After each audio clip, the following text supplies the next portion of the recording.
Experian, ketemu sama saya lagi, Rudy. Kali ini kita di acara podcast ya, ngobrol-ngobrol bareng di Iceberg. Hari ini kita kedatangan bintang tamu lah ya, bukan bintang tamu kali ya, teman ngobrol gitu ya. Kalau jelas teman ngobrol yang spesial, namanya Parin ya. Parin ini Kadin, Ketua Komite Digital.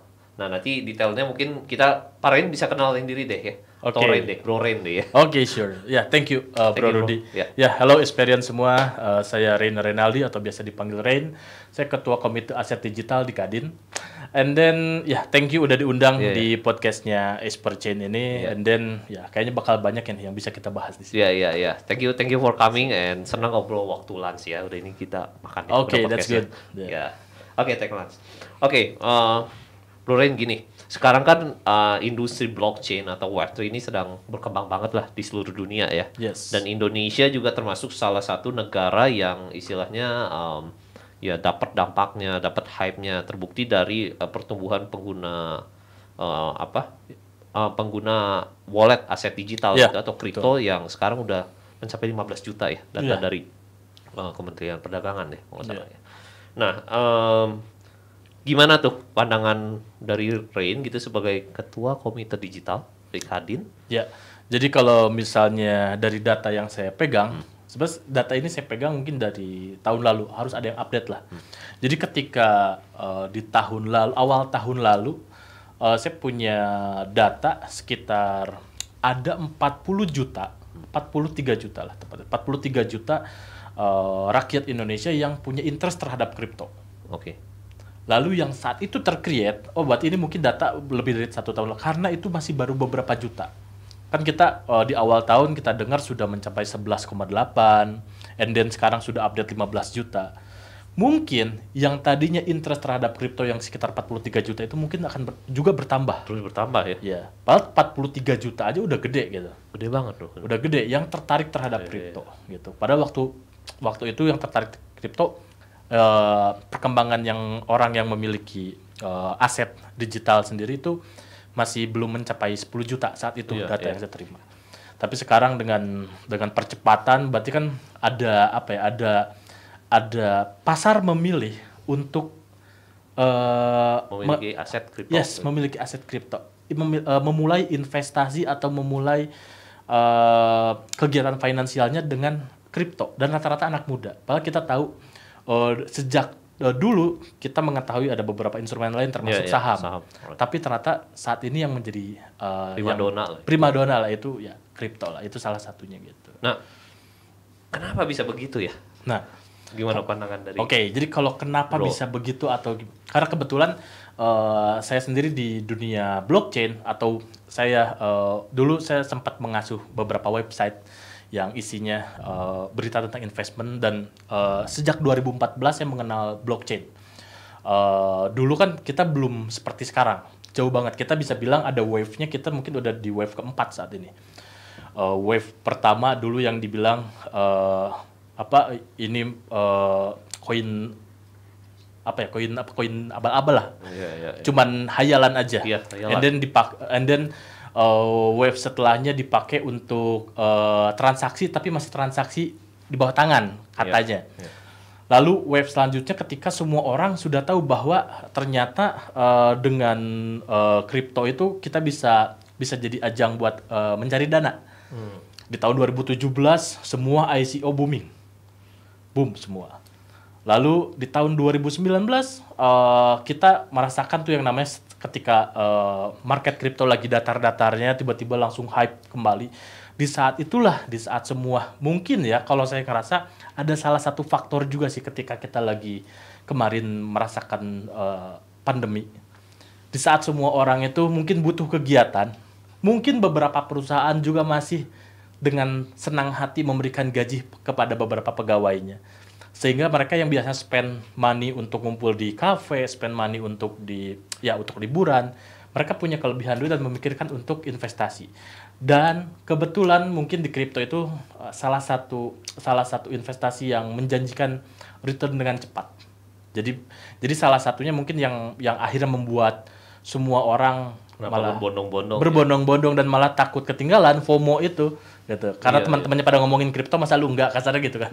Iya, iya. Akhirnya jadi sangat cepat lah adaptasinya di Indonesia. Ya ini menarik ya kalau dari data yang interest awal tahun 43 juta ya. Yes. Itu kan berarti lebih dari 20% penduduk Yes, Indonesia. betul. Itu menarik banget. Iya. Menarik banget dan itu baru awal ya sebenarnya Betul. karena booming di Indonesia pun kira-kira mungkin kripto tuh 2021 kali ya. Ya, bener-bener booming yang seperti common banget lah itu 2021. Iya, iya. Jadi saya nggak tahu. What do you imagine gitu about the future of crypto and NFT and another blockchain technology di Indonesia gitu? Oke. Untuk di Indonesia saya yakin karena saya pun kontak lah dengan beberapa orang. Iya. Jadi penggunaan teknologinya, apalagi teknologi blockchainnya, itu akan sangat banyak sekali digunakan dalam kegiatan sehari-hari kita nantinya, termasuk untuk data dokumen, baik itu di perkantoran atau di pemerintahan. And then yang pastinya kita tahu sekarang ya bahwa NFT saat ini terkenal untuk NFT art sekali kan. Iya. Ya kan NFT art. Di masa depan NFT itu akan menjadi NFT yang untuk digunakan utility. And then bukan hanya untuk yang sekarang sedang ramai seperti Esperchain untuk GameFi, tapi nanti NFT itu beberapa udah saya temui yang memang turunannya emang buat ya tadi untuk cetak, misal contoh ya, sertifikat tanah akan NFT. Gak akan ada yang bisa palsuin. Iya. Dan nanti bakal ada mother engine-nya lah, kita bilang mother engine-nya yang kalau kita keluar apa ya bahasanya, nomor perusahaan, nomor induk perusahaan. Iya. Jadi kalau keluar dari situ NFT-nya berarti itu real, asli. Iya, iya. Dan itu salah satu. Jadi kalau saya ngeliat NFT itu akan menjadi masa depan yang karena itu yang bisa digunakan untuk kehidupan kita sehari-hari. Dan kripto di Indonesia ketika saya memulai 2019 dengan banyak itu masih sekitar 120-an project di Indonesia. Saat ini info yang saya dapat udah sekitar 600-an Di Indonesia ya? di Indonesia. Ya kita bisa lihat lah, bahkan salah satu tim saya saja sudah berkomunikasi dengan 1.300-an project seluruh dunia. Gitu. Jadi kita bisa lihat bahwa semua orang akhirnya menemukan satu harapan baru. Berbisnis melalui project crypto. Mereka akhirnya bisa memiliki dua skill sekaligus, karena saya selalu bilang kebetulan background saya entrepreneur, bahwa membuat project crypto itu kita harus jago di dalam dua hal, yaitu di bagian bisnis dan juga market. Makanya saya selalu bilang ke setiap project, kalian sudah punya, untuk bagian crypto kalian sudah punya tim market strategis belum? Karena tim market strategis itu kan nanti turunannya kan ke tim market maker dan juga tim market skenario. Itu yang bakal handle. And then tim bisnisnya ini yang lebih penting lagi, karena nanti token yang akan dikeluarkan jadi pasti akan digunakan di dalam si bisnisnya sebagai untuk menjaga supply demand lah. Gitu. Jadi itu salah satu yang oke, dan di masa depan di Indonesia pasti adaptasinya akan banyak, dan saya sudah melihat dan ada beberapa juga korporasi besar yang sudah mulai tokenization. Iya. Gitu. Right. Ini menarik ya teman-teman. Jadi apa ya? Tadi dari penjelasan Bro Rain ini perkembangan kripto di Indonesia dari tadinya cuma 100-an project, sekarang mungkin udah 600-an project gitu. Ya kita happy banget ya boleh dengar ini dan boleh berkembang. Cuman mungkin nanti ada beberapa challenge juga nih Bro. Ya. Tentang regulasi gitu. Betul. Membedakan, tetap begini ya, di dalam satu teknologi itu kan selalu dimanfaatkan orang dua sisi lah, kayak kita pakai pisau ya. Betul. Bisa untuk membunuh atau bisa untuk orang analogi atau masak gitu ya. Masak makanan gitu. Nah, tapi di kripto juga bisa begitu, karena salah satu tujuan kripto adalah mempermudah dari segi fundraising gitu kan. Betul. Fundraising. Nah, gimana ya tentang regulasi ini lalu? Oke. Ya, jadi Khususnya untuk membedakan lah ya. Oke. Ya, jadi kebetulan kita dari Kadin, terutama Komite Aset Digital yang saya pimpin, kita itu saat ini sedang berupaya untuk membantu Bapepti untuk mendampingi juga tentang membuat suatu regulasi. Salah satunya tentang yang seperti yang tadi disebutkan. Karena kita bisa bilang, kalau saya lagi discuss nih, kalau zaman dulu orang scam atau penipu itu biasanya hit and run, Ya. ya kan? Ya. Tapi di dunia kripto bisa dibilang hit and stay. Hit and stay. Ya, hit and stay. Kita bisa rilis token kripto, semua orang beli, harga udah naik, kita dump. Rug pull. Tapi kita nggak pergi, si orangnya. Tidak akan bisa diapa-apain karena dia bilang, kalian kan beli barang saya. Iya. Harganya turun, yaitu resikonya kalian. Iya. Makanya sometimes ya disebutnya hit and stay. Hit and stay. Gitu. Nah, Itu menarik tuh, hit and stay ya dengan hit and stay. ya, jadi itu juga yang jadi concern kita. Makanya saat ini Kadin berupaya mendampingi dari Bapepti untuk salah satunya yang paling dekat mungkin bekerja sama untuk meningkatkan kualitas proyek di Indonesia dan juga melakukan screening pertama.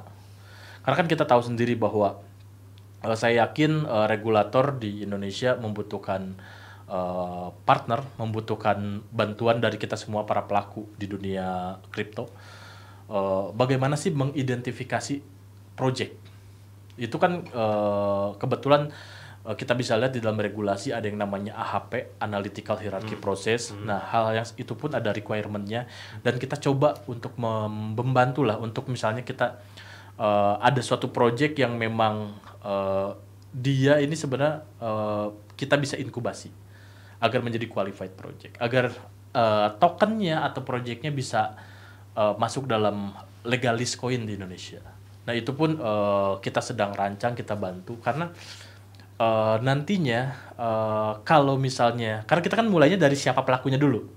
Kalau pelakunya kita udah screening, kalau pelakunya ternyata dia udah verified juga, oh ini verified, qualified, akhirnya ketakutan tadi itu harusnya berangsur-angsur turun. Gitu. Karena proses screening atau due diligence yang dilakukan Betul. yang melalui AHP, melalui tahu siapa pendirinya dan segala macam lah ya. Itu salah satunya. Iya, ini menarik gitu ya. Oke, dari kan tadi kita udah bicara tentang kenapa kripto booming, terus masa depan, terus sedikit mengenai regulasi gitu. Nah, terus kira-kira dari Kadin sendiri nih sebagai partnernya pemerintah juga mungkin pengusaha-pengusaha di luar ya yang mau invest ke Indo gitu. Khususnya Rain lah sebagai ketua komite digital gitu yang menangani urusan blockchain, kripto, NFT dan mungkin teknologi-teknologi lainnya. Kira-kira Kadin ini punya rencana apa nih untuk jangka menengah dan panjangnya deh gitu. Jadi kalau untuk Kadin, especially untuk Kadin Bandung apalagi sudah ada beberapa perusahaan blockchain di luar yang memang di negaranya itu tentang regulasi kripto masih kurang baik dan mereka melihat sebenarnya di Indonesia kita salah satu yang lebih mendukung tentang regulasi, tentang ekosistemnya dan lebih ramah lah ya terhadap lebih blockchain. ramah, betul, lebih ramah. Sehingga ada beberapa perusahaan dari luar yang saya tarik ke Indonesia untuk buka kantornya di Indonesia, bagus ya. untuk berkembang di Indonesia. Dan especially ya di Bandung. di Karena ini di Bandung juga adalah tempat saya hidup ya. Jadi itu salah satunya dan juga kita bisa lihat ekosistem community untuk Bandung. Saya bisa lihat untuk kripto itu ada di 5 kota. Jadi ada di Bandung, Jakarta, Surabaya, di Bali, ya. And then satu lagi itu di Sumatera. Tapi kemarin saya lihat grup yang besar itu dari Aceh sebenarnya. Aceh betul. Grup kripto Aceh tuh besar. And then jadi saya melihat ada banyak change yang bisa saya berikan juga opportunity ke yang lain, termasuk tadi menarik perusahaan luar untuk berinvestasi dan berkembang di Indonesia. Satu. And then also untuk termasuk kita nih kita mau menjalankan satu program khusus Kadin Dan saat ini Kadin Bandung sudah bekerja sama juga dengan Coinstore, kebetulan Coinstore Exchange. Saat ini Coinstore sendiri sudah masuk bursa besar dunia lah, gitu. Karena dia masuk top 25 di dunia. And then menjadi partner untuk nanti sebagai global listing partner, sehingga kita bisa membantu project-project Indonesia yang memang mau memenuhi tadi requirement. Salah satu requirement atau regulasi adalah masuk dalam bursa besar dunia. Project Indonesia masuk bursa besar dunia. Yes, begitu. Lalu kita bantu berkembang besar di dunia. Ini harapannya kalau saya berbicara dengan beberapa orang dari regulator. Harapannya itu project Indonesia bisa besar di dunia. Jadi regulator punya harapan begitu juga ya ke project-project banget Indonesia ya. Jadi gimana caranya, dan itu bisa kita bantu. Clear, karena kita secara ekosistem saya coba kumpulin mulai dari ekosistem investor, ekosistem campaign untuk di beberapa negara, ekosistem tadi global listing partner, dan juga saya membantu beberapa rekanan atau Kadin mencoba mendampingi Bapepti sebagai regulator untuk membuat regulasi yang lebih tepat. Ya, jadi dari sisi profesionalitas, dari tadi mulai dari due diligence, lalu istilahnya ekspansi bisnis gitu ya, international listing, lalu accelerate atau mengincubate gitu project-project Indonesia ya. Yes, karena jadi rencana yang terdekatnya itu adalah incubate dulu. Jangka panjangnya kita memiliki project-project atau kita memiliki token atau koin yang qualified dan dia kelasnya dunia. Kita bisa lihat ada beberapa project Indonesia juga yang sudah masuk 500 besar dunia sebenarnya. Dan saya yakin bisa banget, apalagi di Indonesia sendiri adaptasinya cepat. Bahkan mungkin dengan mengambil pasar Indonesia saja bisa masuk top 500 sebenarnya jika mereka bisa mengakuisisi holders di sini. Tapi itu saja tidak cukup karena itu hanya angka. Makanya kita harus memberikan efek ekonomi, dampak ekonomi yang kuat, yang real. Makanya itu juga beberapa harapan dari pemangku kebijakan adalah si project ini nantinya memiliki dampak ekonomi yang besar, yang real. Iya. Jadi teman-teman Experian ya, Experian semua boleh catat bahwa Kadin dalam jangka menengah ini akan mengadakan program inkubasi. Jadi saya gitu rekomend teman-teman yang mau memulai berbisnis di Web3 atau membangun project bisa ikut inkubasi yang nanti diadakan oleh Kadin. Tentunya supaya project ini juga bisa mendunia gitulah ya, kurang lebih teman-teman, karena mereka kumpulan pengusaha yang udah sukses di bidangnya masing-masing. Oke, thank you Bro Rain for coming gitu ya. Sip. Udah lapar juga kayaknya, makan siang, lunch ya. Oke, Experian, sampai ketemu lagi di podcast berikutnya di Esper Lounge. Bye-bye. Oke, bye. Thank you semua.